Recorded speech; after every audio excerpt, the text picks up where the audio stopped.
Fala, meus amigos e amigas palmeirenses, uma excelente segunda-feira para vocês, uma boa semana. Estamos aqui trazendo mais um vídeo no canal com as últimas informações do Verdão. Estou trazendo um corte do All Sport onde André Hernan e PVC trazem informações do possível substituto para Richard Rios. Marcel Ruiz, jogador mexicano, pode pintar no Verdão. Se inscreva no canal, deixa seu like, sua opinião nos comentários e vamos para o vídeo. Bora falar do Verdão, então? Bora falar de Richard Rios, hein? Vamos saber como... Antes do Richard Rios, eu sei que perguntaram aí do Nelson Diossa, né? O Palmeiras já quis ele na última janela, não andou. Outros clubes fizeram abordagens antes do Mundial e durante o Mundial de Clubes, e o Monterrey não quis abrir conversa. Então, assim, o interesse do Palmeiras não é uma novidade, mas a dificuldade é que o Monterrey não tem intenção de se desfazer do jogador agora. A não ser que seja assim, uma situação tipo, Richard Rios, uma oferta lá em cima e o jogador quer ir embora. Então, o Palmeiras está assim, repito, que eu falei aqui antes, no começo do programa. O Palmeiras está com vários nomes na mesa. O Otávio, o Diossa, o PVC trouxe o Marcel Ruiz, que é muito bom. Esse Marcel Ruiz é muito bom. É jogador de 15 milhões de euros. Muito bom jogador. Mas o Palmeiras ainda não abriu conversas com ninguém. Então, essa do Diossa me chama a atenção do fato de outros clubes terem ido atrás agora e o Monterrey não querer abrir conversas. Então, esse é o status da busca do Palmeiras por um volante. Então, nesse momento, ele não está nessa lista de prioridades porque começou essa conversa que não se encaminhou. E já teve um interesse antigo já, né? Na outra janela do jogador. Mas aí acabou vindo o Emi Martinez, né? Na época, da posição. E aí, PVC, quem é o alvo agora para a reposição do Richard Rios? Marcel Ruiz? A informação que eu tenho é do Marcel Ruiz, jogador de 24 anos, 8 partidas pela seleção mexicana. Tá no Toluca, né? Tá no Toluca, o time pelo qual o Palmeiras vendeu o Luan no ano passado. É um jogador de qualidade de saída de jogo, de visão de jogo, seleção, Copa do Mundo, projeção de Copa do Mundo no ano que vem. Então, o México está classificado, né? País sede.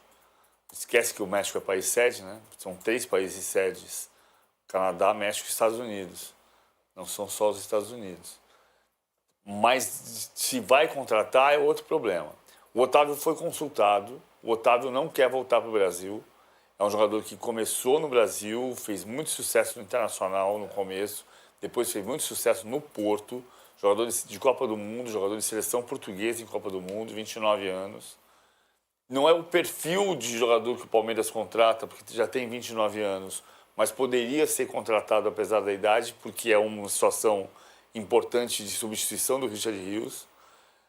Mas o nome prioritário, se vai dar certo, é outro problema. Mas o Marcel Ruiz é um nome que interessa mais ao Palmeiras nesse momento. E o Lucas Evangelista, como disse o Abel ontem, importante que o Palmeiras se antecipou à possível perda do Richard Rios. Ainda que sejam jogadores de características diferentes, Rios e Lucas Evangelista. Ouvindo vocês, eu entendo, então. É um momento muito aberto ainda, né? Tem vários nomes na mesa e o Palmeiras está mapeando tudo isso, mas nesse momento o Marcel Ruiz está um passinho à frente dos outros, dá para dizer assim. Se for para contratar, só que é um jogador caro. E é importante também falar que não tem oferta formalizada pelo Marcel. Há uma análise de que o jogador é um jogador que tem o perfil que o Palmeiras contrata, mas aí tem que gastar, né? Você vende o Richard Rios por 30 de euros, na verdade o Palmeiras ficou com 27, e aí você tem, né, uma busca no mercado. Vamos ver se o Palmeiras vai optar por ir para um jogador caro ou se você vai segurar um pouco e contratar um outro tipo, um outro perfil de jogador. Isso ainda não está muito claro dentro do Palmeiras, ainda tem discussões. Então, eles estão debatendo internamente e também no campo dessas conversas, sondagens aí para ver o próximo passo do que vai ser feito. De qualquer forma, Hernan, a saída do Richard Rios me parece que ficou boa para todo mundo. Sim. Porque chegou no valor que o Palmeiras queria, 30 milhões de euros. É um mercado europeu, né, que é para o Benfica. Ele não queria ir para o mercado russo, por exemplo, queria ficar no mercado europeu. O Benfica, então, conseguiu chegar nesse valor. Ficou bom para o bolso do Palmeiras, bom para o jogador, que ainda manteve os 10% que ele queria manter. O Palmeiras, assim, foi muito tranquilo em relação ao Richard Rios, porque se viesse a proposta de 30 milhões de euros, beleza, vende. Se não chegar, a gente não precisa vender o jogador. O Palmeiras não precisava de grana ali naquele momento. O Palmeiras, como a presidente fala, o Palmeiras é um clube que quer títulos e não fazer caixa, né? O Richard Rios, ele teve 3 ofertas, na verdade 4 ofertas. A da Roma, tinha o Everton, da Inglaterra, já interesse antigo, e o Zenit apareceu. A conversa com o Zenit durou 3 minutos. O Zenit ligou, através de um intermediário, um empresário brasileiro. O Zenit quer o Richard Rios. A resposta do Palmeiras foi, beleza, 30 milhões. 10 minutos depois chegou um e-mail com a formalização de 30 milhões de euros, pagando em 3 vezes. Aí o Palmeiras falou, opa, e aí? Agora está na mão do Palmeiras, né? O Richard Rios. O Rios, claro, olhou, observou, viu que era um salário alto e tal, um contrato bom, mas o fato de ser o Zenit na Rússia não empolgou pelo mercado. A Roma da Itália, nesse meio tempo, melhorou a oferta, mas chegou a 27 com bônus. O Palmeiras recusou. Quando o Palmeiras recusa, a Roma vai para o mercado e traz outro jogador na posição. Então ali já tinha encerrado a conversa. O Everton não voltou com proposta. O Everton tinha interesse desde a última janela, mas não voltou com proposta. Então o que aconteceu? O Benfica, todo momento ficou o quê? Quietinho, esperando sua vez para fazer a proposta. O Rui Pedro Brás, que é o diretor esportivo do Benfica, ele esteve aqui na semana passada e conversou dentro da academia de futebol. O que o Palmeiras gostou do Benfica é que o Benfica sempre consultou o Palmeiras. O Benfica nunca foi no jogador, nunca foi nos empresários do jogador. Foi sempre no caminho correto, de ir ao clube, de conversar com o clube. Quando o diretor esportivo volta para Portugal, ele começa a acompanhar de longe as negociações e as ofertas. E aí, quando a Roma sai do negócio, o Rui Pedro Brás pega um avião, às pressas, e vem para São Paulo de novo. Chega no sábado de manhã, senta com o Palmeiras e disse, a gente vai chegar então a 30 e eu vou formalizar isso quando vocês baterem o martelo. Vão bater o martelo? Apertaram a mão. E o Richard Rios já estava na sexta-feira à noite fechado com o Benfica, praticamente fechado. No sábado, eles sentam, se reúnem e fazem a formalização. Chega a proposta de 30, com os 10% para o Richard Rios, e o Palmeiras assina o documento, trocam os documentos. Ou seja, ele não abriu mão dos 10%? Não abriu. Só que é o Benfica que vai pagar para o Richard Rios. Como vai pagar? Pode pagar a perder de vista, né? Outra coisa importante entender. O jogador mais caro da história de Portugal é o Samu Aguerroa, espanhol, que foi do Atlético de Madrid para o Porto, por 32 milhões de euros. Só que o Samu, que jogou contra o Palmeiras no Mundial, o Samu foi contratado em 2024 por 15 milhões de euros, por 50% do contrato. Uma contratação deste tamanho, na história do futebol português, é inédita. Pagar 30 milhões, assim, eu estou comprando a porcentagem que você pode me vender por 30 milhões de euros. Isso é inédito. O jogador mais caro da história de Portugal custou 32 milhões de euros, mas no segundo momento. Primeiro o Porto contratou comprando 50% por 15 milhões. No ano seguinte, depois que ele já tinha dado certo, formalizou os outros 50% e pagou mais 17 milhões. Na história do Benfica, o jogador mais caro de todos os tempos é o Kökçü, turco-holandês, que veio do Feyenoord, por 25 milhões de euros, mais 5 de bônus. O Richard Rios é, deste ponto de vista, considerando todas essas variáveis, o jogador mais caro da história do futebol português. E aos 25 anos, jogador de 30 milhões de euros no Brasil não tem vendido assim. Então, foi muito especial o negócio. Claro que o Palmeiras não é banco e tem que ganhar título. Mas o negócio foi extraordinário. Até na comparação com o Hendrick e Estevão. Porque Hendrick e Estevão são jogadores de formação de 8 anos de trabalho. O Richard Rios chegou por 1.600.000 euros há 3 anos e está sendo vendido por 30 milhões de euros. O Palmeiras colocou 30 vezes mais do que pagou. Sim. É impressionante, foi um achado, né? E é importante, assim, o que teve, assim, o que foi fundamental para essa negociação foi uma videochamada, o presidente do Benfica, junto com o Rui Costa com o Rui Pedro Brás, pediram licença ao Palmeiras. A partir do momento que sai a Roma da jogada, o Rui Pedro Brás pede para o Palmeiras, fala assim, ó, vou fazer uma videochamada com o jogador. E aí o jogador atendeu, claro, e lá eles falaram sobre o projeto esportivo para o Richard Rios, né?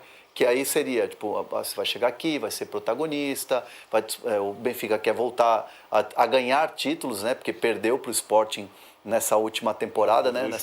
Nessas últimas épocas, como se diz lá em Portugal. E o Richard Rios topou, falou, não, é isso que eu quero, tenho uma chance de jogar no futebol europeu, sonho, aquela coisa, vou continuar numa grande vitrine e quer ir para a Copa como protagonista na seleção colombiana. E aí foi fundamental.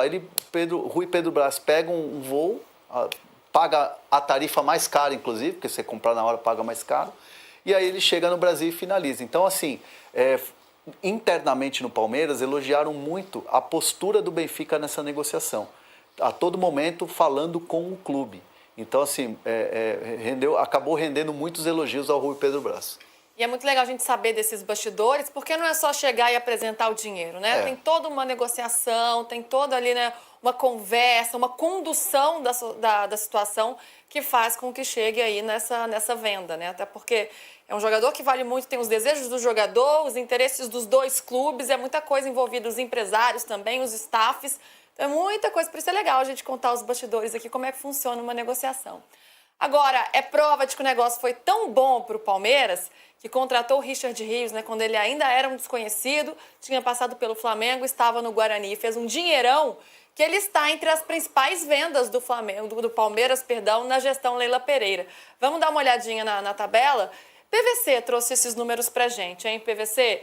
Olha como ele está, e ele está em nono nessa lista. Teve o Danilo, 20 milhões de euros, tem o Giovani também, 9 milhões de euros, o Arthur, o Kevin, Luiz Guilherme, Luan, Vitor Reis, que foi uma grande venda, 35 milhões de euros, o Estevão, 45 milhões de euros. Mais 16. O Richard, mais 16. Porque o Estevão são 45 mais 16 de projeção. Possibilidades até pelas bonificações. Pode chegar a 61. O Danilo foi 20 milhões de euros. Essas são as vendas na gestão Leila Pereira. O Hendrick não... O Hendrick foi em dezembro de 23. Tá. A Leila tinha sido eleita, mas não tinha sido empossada. Certo. Então, tecnicamente, é uma venda da gestão Maurício Gagliotti.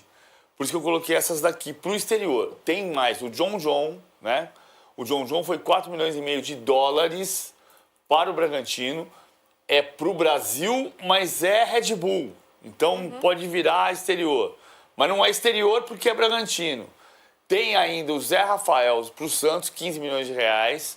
Mas a gente está falando de 208 milhões de euros, 1 bilhão 343 milhões de reais. Nessa gestão, Leila Pereira. Não estamos falando de Palmeiras, Gabriel Jesus, que começa esse cenário, que é a gestão Paulo Nobre, depois Hendrick, que é a gestão Maurício Gagliotti. Estamos falando do Gabriel Veron, gestão Maurício Gagliotti. Estamos falando de gestão Leila Pereira, os grandes negócios de gestão Leila Pereira. É uma loucura, né? 208 milhões de euros, mais de 1 bi de reais. O que é isso, hein? Que gestão. E aí a gente tem que dar, né, muitos méritos para o João Paulo Sampaio também, pelo que ele faz com essa base do Palmeiras. Então, difícil pro Dorival também. Vamos falar do Palmeiras? Vou trazer a Mandinha Barbosa aqui no telão para falar do time que venceu, o Galo, tá disputando aí a liderança do Campeonato Brasileiro. E achei muito interessante, viu, Amandinha, já te dando boa tarde, que o Abel, já é bem conhecido por criar soluções, ele, mais uma vez, mexe no time, mantém o mesmo ataque, mas coloca o Lucas Evangelista no lugar do Rios, faz a primeira linha diferente, com o Aníbal Moreno fazendo esse retorno para ajudar a zaga, liberando o Jair para ser lateral mesmo, então, arrumando soluções para acompanhar as perdas que o Palmeiras tem. É isso, Joana. Boa tarde para você, boa tarde para todos, né? E o Palmeiras acabou sendo exaltado ali por todo mundo que falou com a imprensa ontem, tanto no campo, na zona mista, o próprio Abel ali na coletiva. Eles reforçaram e valorizaram bastante a maneira como essa vitória do Palmeiras foi construída, né? Um 3-2, mas um 3-2 com muita potência do Palmeiras em campo, dominando aí o Atlético praticamente por toda a partida, né? Tanto que o Atlético faz esses 2 gols com o Hulk em cobrança de falta, na bola parada. Quase beira ali o empate do terceiro, também cobrança de falta e uma bela defesa do Everton já ali no finalzinho da partida, né? Então, o Palmeiras sendo muito superior ontem, voltando a vencer dentro do Campeonato Brasileiro depois de 3 partidas, entrando no G4 de novo. Então, todo mundo enfatizou bastante essa questão das soluções criadas, de como o Abel trabalhou isso. O Lucas Evangelista, a gente destaca, né, a entrada dele no lugar do Rios, que foi vendido aí ao Benfica pelo valor de 30 milhões de euros, 194 milhões de reais. O Abel na coletiva até fala que eles já imaginavam que isso poderia acontecer em algum momento, por isso a contratação do Lucas Evangelista ali no mês de março, com um contrato até o fim de 2026. Evangelista faz o primeiro gol dele ali com a camisa do Palmeiras, valoriza esse momento, fica feliz ali também, né? O Rios, que ontem esteve na arena do Palmeiras já num clima de despedida, um contato ali um pouco mais tímido com alguns torcedores, ficou ali no banco com outros jogadores, os lesionados, durante o trabalho de aquecimento antes da partida, depois acompanhou o jogo de algum camarote. Palmeiras ainda deve organizar uma despedida mesmo, até porque o Richard Rios vai passar por exames, ser anunciado oficialmente pelo Benfica, enfim, algumas burocracias a serem resolvidas. Outro ponto que também chamou a atenção na coletiva do Abel, Joana, a gente já comentava que antes da Copa do Mundo de Clubes, as conversas ali de bastidores para a renovação do contrato do Abel com o Palmeiras por mais 2 anos, né, até o fim de 2027. E o Abel tocou nesse assunto ontem, ele disse que já está com esse contrato na mão, que está namorando ele ali, mas que ele pediu a inclusão de uma cláusula que a presidente Leila Pereira não quer incluir. E essa cláusula diria o seguinte: se o Abel não conquistar nenhum título com o Palmeiras, ele vai embora, né, do clube. Então, ele quer essa cláusula, a presidente Leila Pereira diz que não vai colocar. A gente lembra que ele tem contrato com o Palmeiras até o fim desse ano. Abel que chegou ali na reta final de 2020 e desde então ele conquistou títulos todos os anos pela equipe do Palmeiras. Bom, o time se reapresentou hoje aqui já na academia de futebol, está se preparando para enfrentar o Fluminense. Não vai ter o Bruno Fux, que vai cumprir suspensão, mas vai ter o retorno do Flaco Lopes, viu, Joana? O Flaco que estava suspenso, né? Para quem achou estranho, não é que o Abel não quis colocar no segundo tempo, como ele faz costumeiramente, é que realmente ele estava suspenso. Mandinha, muito obrigada pelas suas informações. O Abel continua enrolando aí para assinar, mas a gente sabe que ele vai ficar, né, Abel? A gente sabe que você vai assinar e vai ficar no Palmeiras, sim. E vou trazer aqui agora mais algumas informações do próximo adversário do Verdão, que é o Fluminense, que jogará nesta quarta-feira, às 19 horas, pelo Campeonato Brasileiro. Como podemos ver aqui na tabela, o Palmeiras atualmente está na 4ª colocação do campeonato, com 26 pontos. Já o Fluminense está na 8ª colocação, com 20 pontos. Vem de 2 derrotas consecutivas no Campeonato Brasileiro. Como podemos ver aqui no recorte das últimas 5 partidas da equipe do Fluminense, tanto no Campeonato Brasileiro como também do Mundial. No Brasileiro, os últimos 2 jogos foram 2 derrotas, Flamengo e Cruzeiro. Teve um jogo contra o Mirassol que foi adiado devido estarem ainda no Mundial. E teve os 3 últimos jogos do Mundial de Clubes, que foi a derrota para o Chelsea, e 2 vitórias, que foram contra o Al Hilal e a Inter de Milão. Já um recorte dos últimos 5 jogos entre Palmeiras e Fluminense, o resultado não é muito bom para o Verdão. São 3 vitórias do Fluminense, 1 vitória do Palmeiras e 1 empate. Vamos ver como o Abel vai montar o time para essa partida contra o Fluminense. Vamos ver se ele vai repetir a escalação do jogo contra o Atlético Mineiro. Desfalque certo, Bruno Fux, que levou o 3º cartão amarelo e está fora da partida. O resto, acredito que Abel possa até, inclusive, repetir a escalação. Enfim, essas foram algumas das informações. Se inscreva no canal, deixa seu like, sua opinião nos comentários e até o próximo vídeo. Valeu!